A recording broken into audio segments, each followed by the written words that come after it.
제가 언젠가 어떤 책을 읽다가 참 마음 아픈 내용을 본 적이 있습니다. 이런 내용입니다. 당신이 가진 문제를 아무한테나 말하지 마십시오. 80%의 사람들은 그 문제에 대해서 관심도 없고 20%의 사람들은 당신이 문제를 갖고 있다는 사실로 기뻐할 것입니다. 라는 내용이었어요. 참 마음이 아프죠. 우리가 그렇게 살아야 되나 그런 마음이 듭니다. 그런데 어떤 분은 이런 이야기에 하나를 좀 더 보태야 한다고 말씀하시는 분들도 있을지 모르겠습니다. 그리고 어떤 사람들은 그 문제를 갖고 있는 당신을 헐뜯고 험담하고 비방할 것입니다. 제가 예전에 충격을 받았던 적이 있습니다. 제가 가장 신뢰한다고 여겼던 어떤 분이 제가 없을 때는 저를 그렇게 험담하고 비방한다 라는 사실을 알게 되었을 때입니다. 얼마나 마음이 당황스러웠는지 몰라요.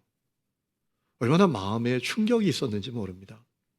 혹시 여러분도 그런 일이 있었던 경험이 있으신가요? 여러분, 십자가 복음으로 구원받은 성도를 향한 하나님의 계획은 무엇입니까? 축복하는 삶을 사는 거죠. 베드로전서 2장을 보면 구원받은 성도의 정체성에 대해서 분명히 알려주고 있습니다. 왕 같은 제사장들이라고. 베드로전서 2장 9절에 이런 말씀이 있죠. 너희는 택하신 족속이요 왕 같은 제사장들이요 거룩한 나라요 그의 소유된 백성이니. 왕 같은 제사장들이래요. 제사장은 누굽니까? 축복하는 사람이에요. 민수기 6장을 보면 하나님께서 아론과 그 후예들 제사장들에게 말씀하십니다. 백성을 축복해라. 어떤 내용으로 축복할지 그 내용까지 낱낱이 다 알려주셨어요. 여호와는 너를 지켜주시기를 원하고, 여호와는 너에게 복 주시기를 원하고, 여호와는 너에게 은혜 주시기를 원하고, 여호와는 너에게 평강 주시기를 원하노라. 그리고 27절에 가보면 놀라운 말씀을 하시는데요, 이렇게 말씀하십니다. 그들이 이같이 내 이름으로 축복할지니 내가 그들에게 복을 주리라. 제사장들이 주님이 말씀하신 대로 축복하면 주님이 그 축복을 실현시키시겠다라는 겁니다. 그 축복이 공허한 외침이 아니라 실제가 되게 하시겠다라는 얘기예요. 여러분, 오늘 그 제사장들이 누굽니까? 저와 여러분들 아닙니까?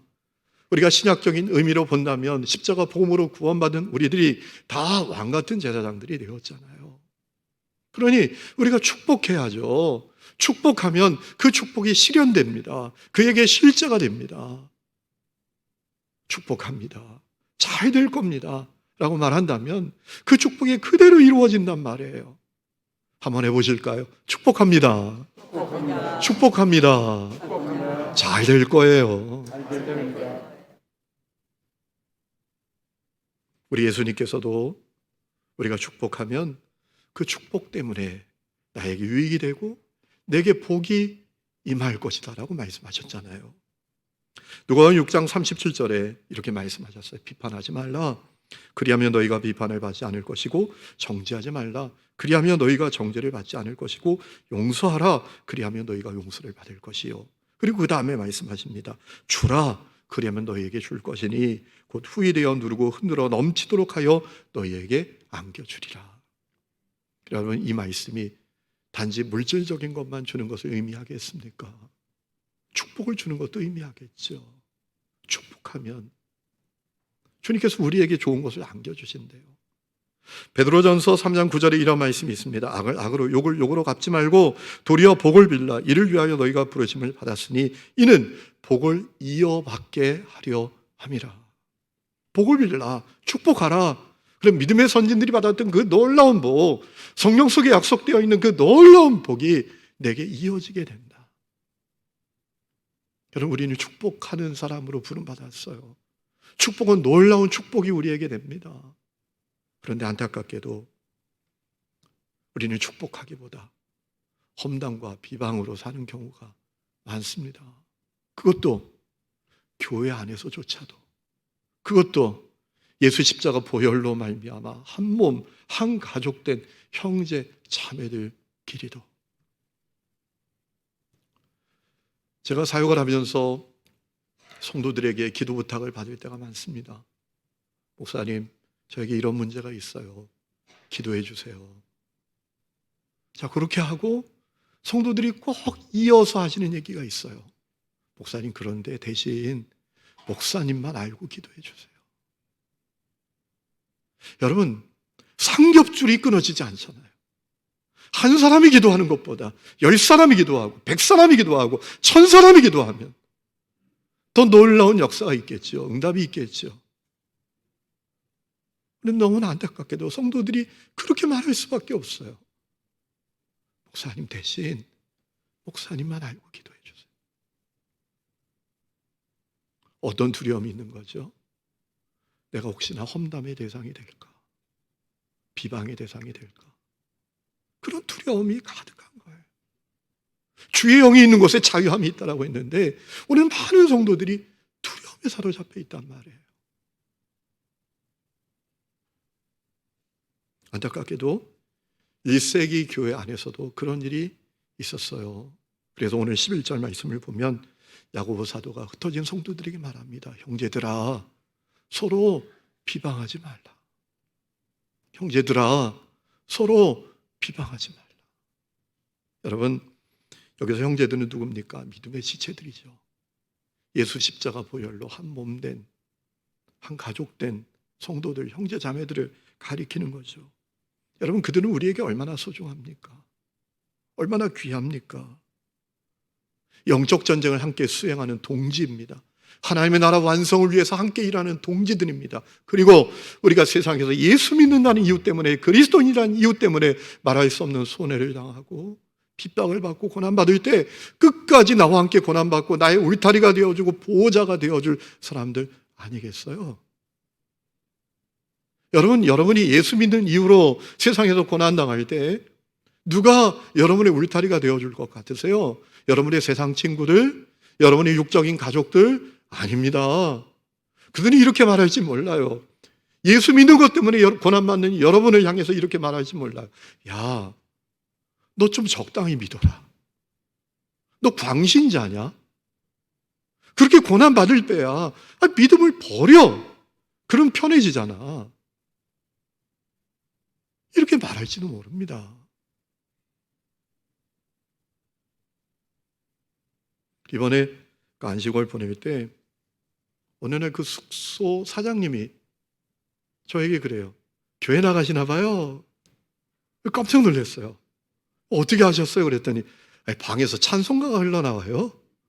그러시는 거예요. 그리고 하시는 얘기가 제가 그 얘기를 제 아내에게 했더니 제 아내가 너무너무 좋아해요. 그러시는 겁니다. 그 아내가 경상도 통영에 있는데 교회를 나가신대요.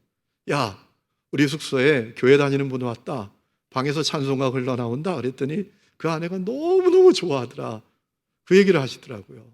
그리고 며칠 뒤에 제 아내가 저에게 슬쩍 얘기하는 겁니다. 여보, 내가 오다가 우연히 사장님 통화하는 거 들었는데 부인하고 통화하나 봐. 뭐라고 통화했는데 이렇게 얘기하는 거예요. 너 어디고? 교회!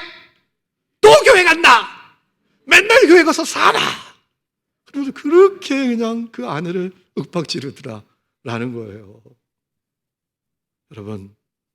여러분이 예수 믿는다는 이유 때문에 때로는 손해당하고 고난받고 핍박받을 때 누가 끝까지 여러분과 함께 고난받고 여러분의 울타리가 되어줄 것 같으세요?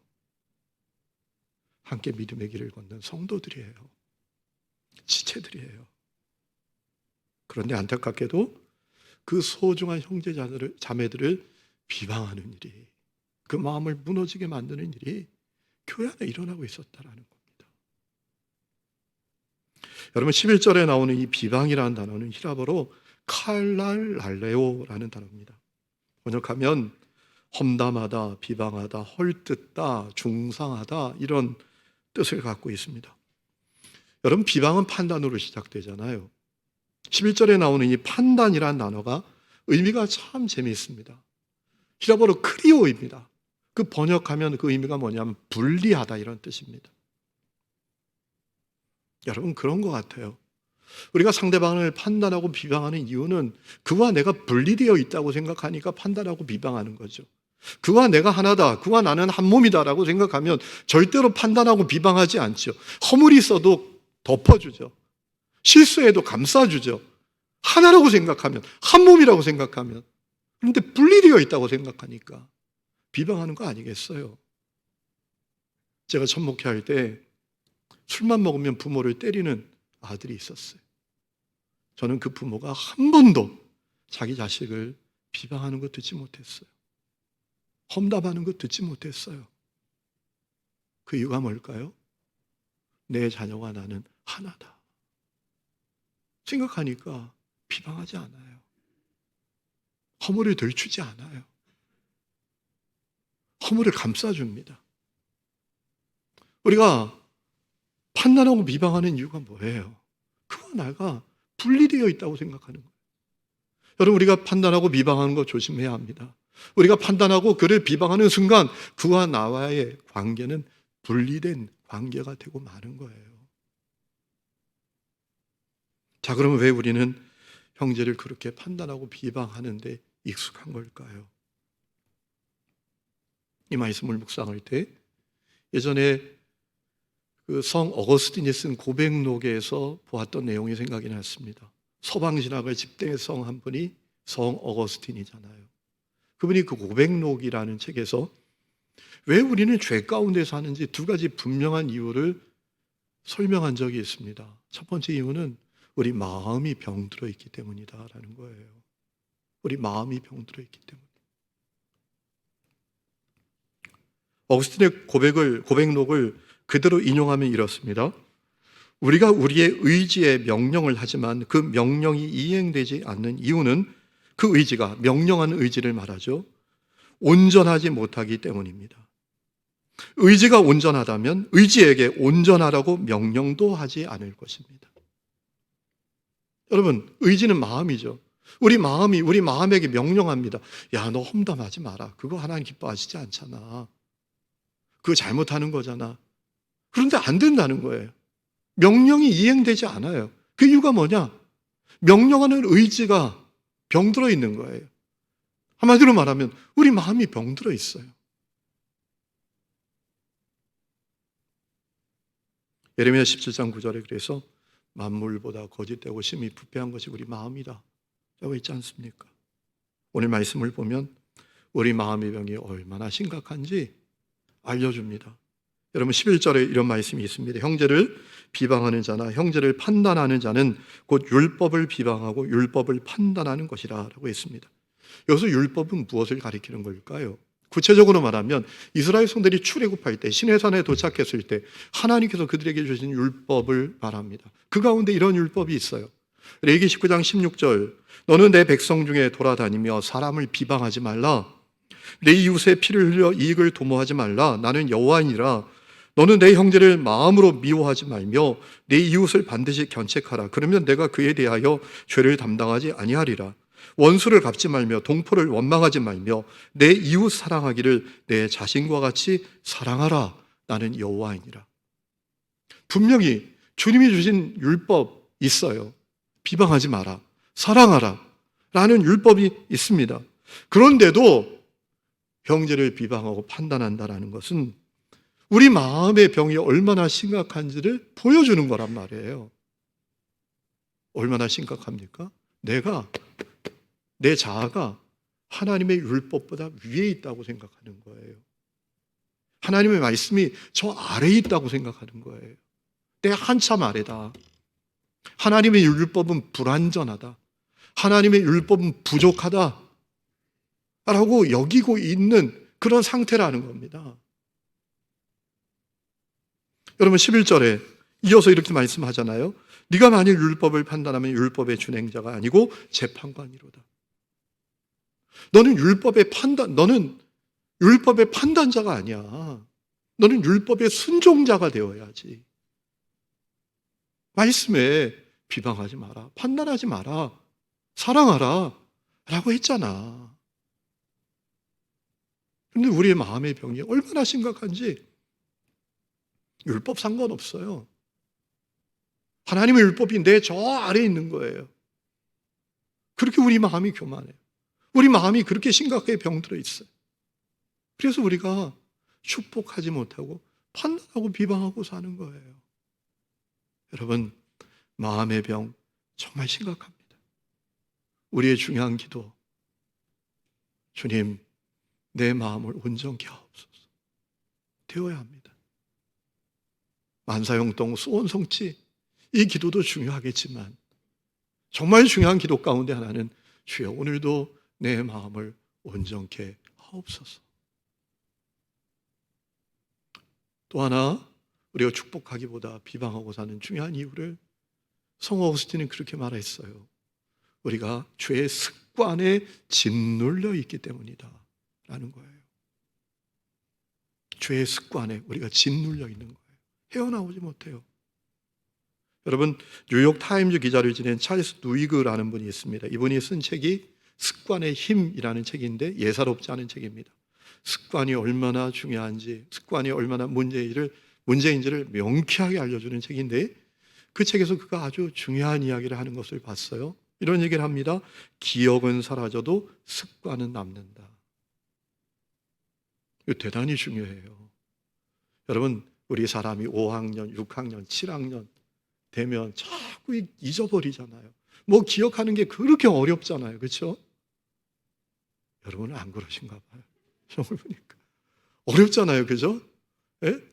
참 신기한 거, 손에 핸드폰 들고 핸드폰 어디 갔냐고 찾고 있어요. 여러분, 기억은 그렇게 사라져도 습관은 남아있다라는 거예요. 그래서 어떤 일이 벌어지는가, 후회할 줄 알면서도 똑같은 일을 계속 반복해요. 그래서 인생이 불행해져요. 이미 야고보 사도는 우리에게 증언한 바가 있습니다. 야고보 1장 15절에 보면 욕심이 잉태한 즉 죄를 낳고 죄가 장성한 즉 사망을 낳느니라. 여러분, 마음의 병은 죄로 이어지고 죄는 어느새 죄의 습관이 되어서 우리를 억누르고 올가매고 그리고 멸망하게 만든다라는 얘기예요. 우리가 살아가면서 나를 무겁고 질기게 짓누르는 것이 어떤 세상의 짐이나 내가 감당해야 될 책임이라고 생각을 하지만 여러분, 더 우리를 무겁게 짓누르고 있는 게 있어요. 죄의 습관이에요. 죄의 습관에 짓눌려 있어요. 그래서 어떤 일이 벌어지는가? 우리는 험담이 일상이 됐어요. 그죠? 누구 만나면 앉으면 누구 험담하고 있어요. 누구 헐뜯고 있어요. 좋은 것을 좋게 얘기하지 못해요. 이 죄의 습관에 우리가 짓눌려 있단 말이에요. 여러분, 우리가 기도해야 합니다. 주여 나를 자유케 하옵소서. 죄의 습관으로부터 나를 자유케 하옵소서. 이 기도가 우리에게 중요한 기도가 되어야 돼요. 그러니 우리가 기도할 게 얼마나 많아요. 어떤 분은 그래요. 목사님, 저는 5분 기도하면 뭐 기도할 게 없어요. 아니에요. 기도할 게 얼마나 많아요. 주님, 오늘도 내 마음 치유해 주세요. 온전케 해주세요. 주님, 오늘도 내 죄의 습관 내가 떨쳐버리게 해주세요. 자유케 해주세요. 얼마나 기도할 게 많나요? 여러분, 오늘 말씀을 준비할 때 우리가 축복이 아니라 비방하는 삶을 사는 중요한 또 하나의 이유를 주님은 저에게 기억나게 하셨어요. 뭘까요? 핵심과 같은 건데요. 나의 믿음이 온전하지 못하기 때문입니다. 여러분, 믿음의 길을 걷는 우리들이 분명하게 가져야 될 두 가지 믿음이 있어요. 첫 번째 믿음은 어떤 믿음일까요? 하나님의 절대 주권을 믿는 믿음입니다. 하나님의 절대 주권을 믿는 믿음이라는 게 뭡니까? 하나님께서 온 세상을 창조하시고 통치하시고 섭리하고 다스리고 계신다라는 겁니다. 하나님이 허락하시지 않으면 어떤 일도 일어나지 않는다라는 겁니다. 아무것도 되어지지 않는다라는 거예요. 역대상 29장을 보면 다윗이 이렇게 고백을 했던 적이 있습니다. 여호와여, 위대하심과 권능과 영광과 승리와 위엄이 다 주께 속하였사오니 천지에 있는 것이 다 주의 것이로소이다. 여호와여, 주권도 주께 속하였사오니 주는 높으사 만물의 머리이심이니이다.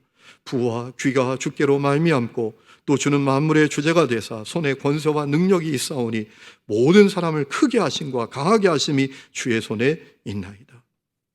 여러분, 우리에게도 이 고백이 있어야 합니다. 우리에게도 하나님의 절대 주권을 믿는 믿음이 있어야 합니다. 하나님께서 세상을 창조하시고 통치하시고 다스리고 섭리하고 계십니다. 하나님께서 허락하시지 않으면 어떤 일도 일어나지 않는다. 하나님은 실수하지 않으신다. 여러분, 그래야 우리가 험담과 비방에서 자유로울 수 있어요. 왜 우리가 사람들을 비방하죠? 헐뜯죠? 좋은 것을 좋게 말하지 못하죠? 그가 받은 좋은 것, 그에게 일어난 일, 불편한 거예요. 내 마음에 합하지 않아요. 그는 그런 좋은 것을 받을 자격이 없는 것 같아요.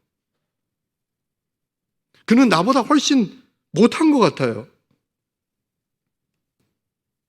그의 됨됨이를 보면 그에게 일어난 그 좋은 일이 내게 이해되지 않아요. 그에게 어울려 보이지도 않아요, 내 생각에. 그래서 우리 마음이 불편한 거예요. 그래서 좋은 것을 좋은 것으로 얘기하지 못하고 헐뜯고 비방하고 험담하잖아요. 여러분, 불편할 것 없어요. 헐뜯을 것 없어요. 왜? 하나님이 하시는 일이에요. 그것이 죄가 아니라면 주님이 하신 일이란 말입니다. 하나님의 주권대로 주님이 하신 일이에요. 때로는 나에게 이해가 되지 않아도, 내가 받아들이기 쉽지 않아도 주님의 주권대로, 내가 알지 못하는 주님의 계획대로 주님이 하신 일이에요. 주님의 주권을 믿는 믿음이 필요해요. 그 믿음을 가지면 비방하지 않죠. 만일 우리가 주님이 하신 일을 판단하고 비방한다면 어떤 일이 벌어지는 겁니까? 우리는 주님을 실수하는 분으로 만드시는 거예요. 주님을 불완전한 주님으로 만드는 거란 말이에요. 그러니 우리가 꼭 가져야 될 믿음이 있어요. 하나님의 절대 주권을 믿는 믿음이 있어야 돼요.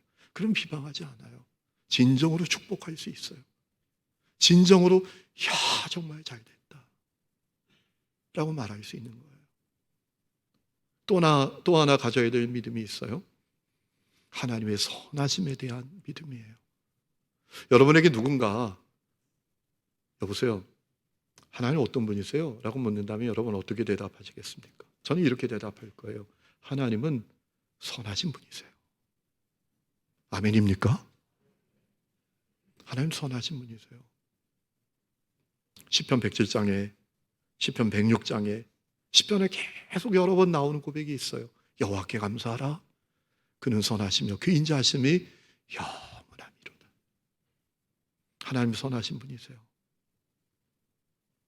이번에 제가 안식을 보내고 있는데 우리 교회 집사님, 우리 성도님 가정에서 연락이 왔어요.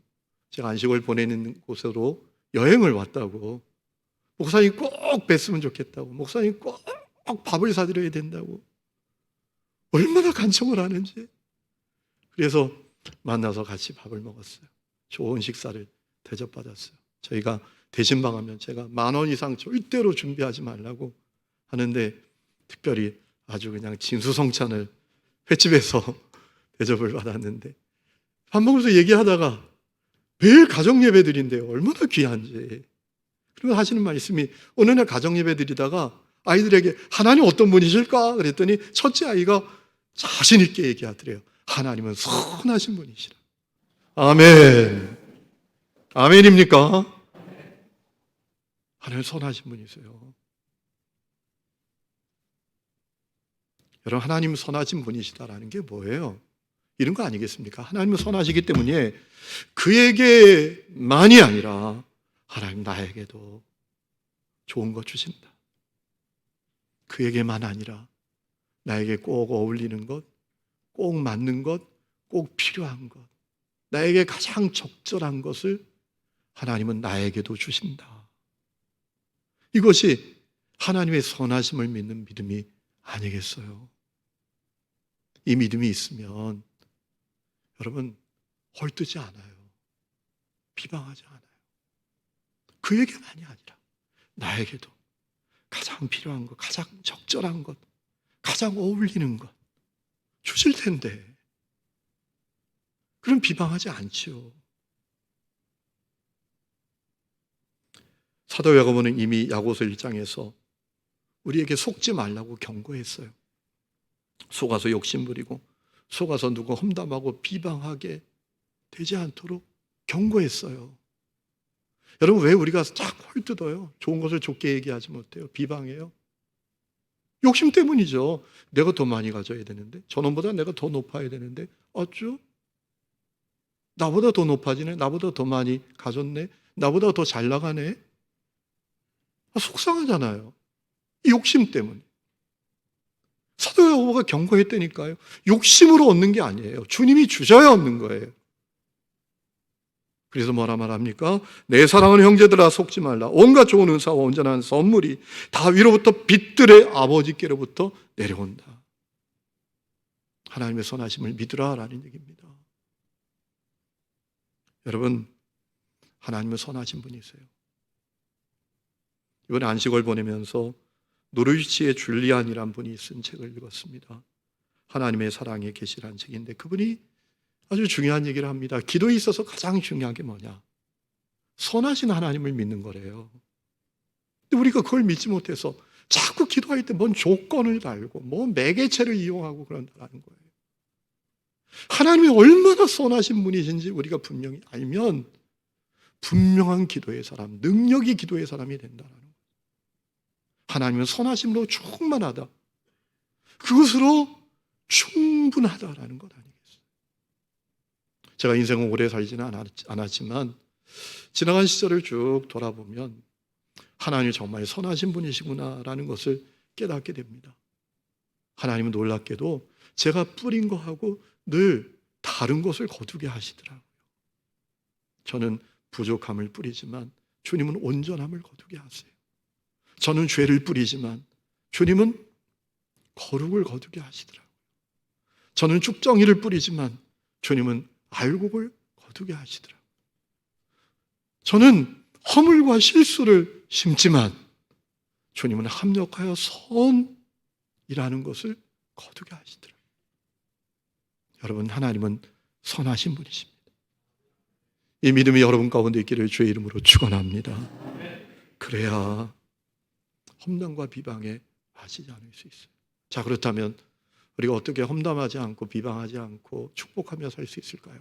오늘 성경이 중요한 두 가지 답을 우리에게 알려주고 있지 않습니까? 첫 번째는 내 인생이 안개 같다라는 사실을 잊지 말라라는 겁니다.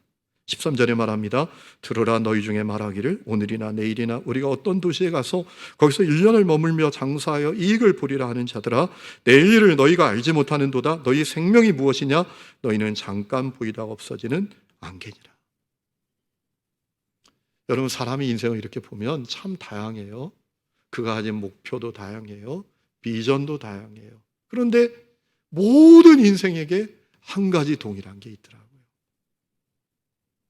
그 인생이 안개 같다라는 겁니다. 인생이 참 다양한 것 같아도 한 가지 면에서는 동일합니다.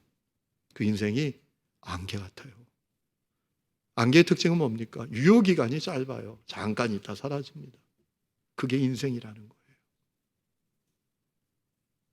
여러분, 이거 잊지 말아야 합니다. 그러면 험담하고 비방하고 사느라 인생 허비하지 않아요. 그러기엔 너무 인생이 아까워요. 축복하며 살아요. 두 번째는 주님의 뜻을 위해서 살아야 합니다. 15절 너희가 도리어 말하기를 주의 뜻이면 우리가 살기도 하고 이것이나 저것을 하리라 할 것이거늘. 16절 이제도 너희가 허탄한 자랑을 하니 그러한 자랑은 다 악한 것이라. 덧없는 자랑 위해서 살지 말고 주님의 뜻을 위해서 살아야 한다라는 겁니다. 그렇다면 주님의 뜻은 뭘까요? 그 다음에 바로 답을 알려주시지 않습니까? 선을 행하는 것이라고. 17절 그러므로 사람이 선을 행할 줄 알고도 행하지 아니하면 죄니라. 주님의 뜻은 우리가 선을 행하는 거예요. 그러면 무엇이 선한 일이죠? 무엇이 선한 일입니까? 주님의 뜻이 우리가 선한 일을 위해서 사는 것이래요. 무엇가 선한 일일까요? 오늘 말씀을 묵상할 때 주님께서 저에게 주셨던 두 가지 마음이 있습니다. 첫 번째는 사랑하는 게 선한 일이다. 사랑하며 사는 것이다. 제가 안식월을 보내다가 어느 날 갑자기 제 마음에 확 깨달아지는 게 있어요. 당연한 건데 여러분 진리를 하는 게 그런 거잖아요. 뭐 뻔한 얘기인데 어느 날 나에게 확 다가오는 거잖아요. 어느 날 그런 생각이 퍼뜩 드는 겁니다. 야, 어느 날 훌쩍 떠나야 될 때가 오겠구나. 어느 날 사역의 자리에 훌쩍 떠나야 될 날이 오겠구나. 어느 날 교회 공동체도 내가 훌쩍 떠나야 될 날이 오겠구나. 아니, 어느 날 인생의 그 여정도 훌쩍 떠나야 될 날이 오겠구나. 라는 생각이 퍼뜩 드는 거예요. 그런 생각이 이어서 들었습니다. 그때 뭐가 그렇게 후회될까? 그때 뭐가 그렇게 아쉬울까? 고민할 것도 없더라고요. 더 사랑하지 못한 것. 더 사랑하지 못한 것. 그것이 가장 후회되고 아쉽겠지. 라는 마음이 들더라고요. 지난 금요일 우리 고 박창석 장로님 장례식 이제 벽제 화장장에서 화장하고 장로님 그 유골을 저 이천에 있는 장례하는 곳에 가서 뿌려드렸어요. 제가 목사인지라 유골을 이렇게 한 움큼 움켜서 뿌려드리는 거예요. 제가 가장 먼저 그 유골을 제 손에 움켜서 뿌려드리는데 유골을 움킬 때 깜짝 놀랐어요. 유골 가루가 따뜻한 거예요. 그때까지 식지 않고 따뜻하더라고요. 여러분, 유골 가루 따뜻할 때가 아니라 그의 몸이 따뜻할 때 더 사랑하면서 살아야죠.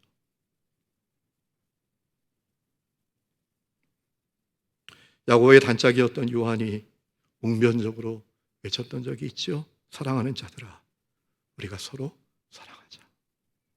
하나님은 사랑이십니다.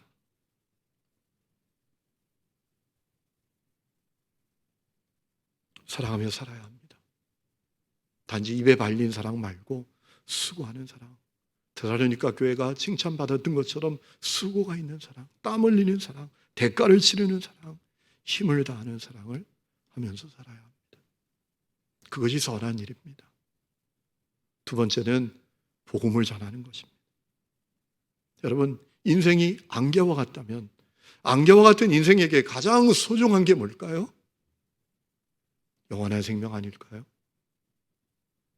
인생이 정말 안개와 같다면, 찰나처럼 있다가 사라지는 인생이라면 그 안개 같은 인생에게 가장 소중한 건 영원한 생명 아닐까요? 그런 의미에서 복음 전도는 그에게 최고의 선한 일을 하는 거죠. 그에게 영원한 생명을 선물해 주는 것이니까요. 요한복음 3장 16절에 말씀하시죠. 하나님이 세상을 이처럼 사랑하사 독생자를 주셨으니 이는 그를 믿는 자마다 멸망치 않고 영생을 얻게 하려 하심이니라. 복음을 전하는 것이 영원한 생명을 전하는 거예요. 예수 십자가 복음을 전해주는 것이 영원한 생명을 선물해 주는 거예요. 그것이 선한 일이에요. 복음을 위해서 살아야 돼요. 제가 안식월 보내고 있는데 말레이시아에서 사역하시는 신정채 선교사님, 우리가 함께 협력해서 사역하시는 선교사님이신데 카톡이 왔어요. 내용이 뭐냐면 이분이 한국에 왔다가 코로나 때문에 말레이시아 선교지로 못 돌아가고 있다가 계속 돌아가려고 몇 번이나 시도했는데 안 된 거예요. 입국 거절당하고. 그래서 이번에 싱가포르를 우회해서 동말레이시아로 입국을 했어요. 2주간 격리 마치고 이제 선교 센터로 돌아가기 위해서 나가기 전에 코로나 검사를 했는데 양성이라고 나온 거예요. 아니, 한국에서 갈 때도 음성이었는데. 선교사님 말씀에 이제 싱가포르 공항 아니면 비행기 타고 가다가 아마도 감염이 된 것 같다라는 거예요. 그래서 이제 코로나 병동으로 옮겨가시게 되었다라는 거예요.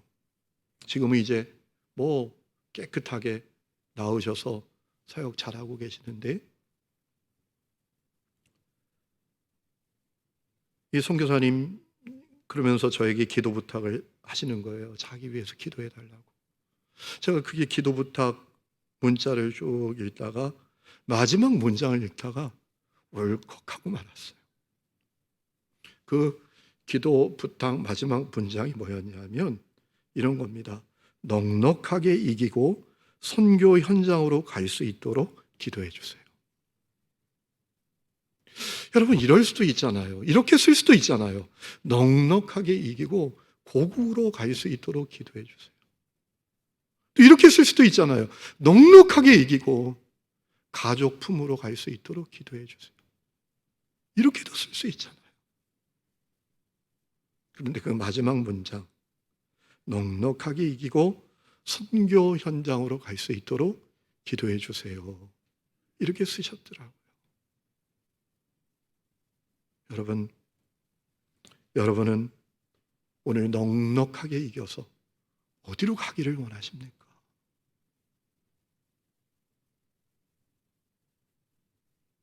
오늘 이 아침에 주님께서 여러분에게 말씀하십니다.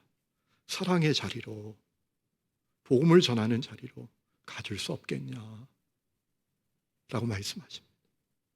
여러분이 그 부르심에 다 응답하는 성도들 될 수 있기를 주의 이름으로 축원합니다. 우리 이 시간에 찬양 부르고 기도합니다. 믿음으로 나아가네 가사를 생각하면서 우리가 믿음으로 나아가야 합니다. 믿음으로 나아가야 합니다.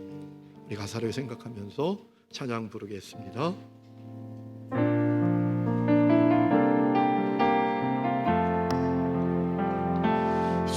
수많은 사람들 주를 따르네 자신의 연약함 가지고 수많은 눈물의 시간 속에서 믿음으로 주를 보내 주의 영원한 사랑으로 주의 말씀을 이루시네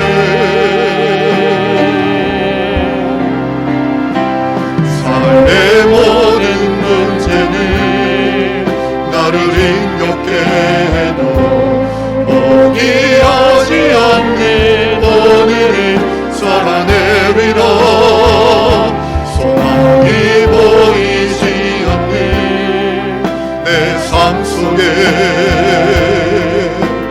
주님만이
모든 문제는 삶의 모든 문제는 나를 힘겹게 해도 포기하지 않는 오늘을 살아내리라.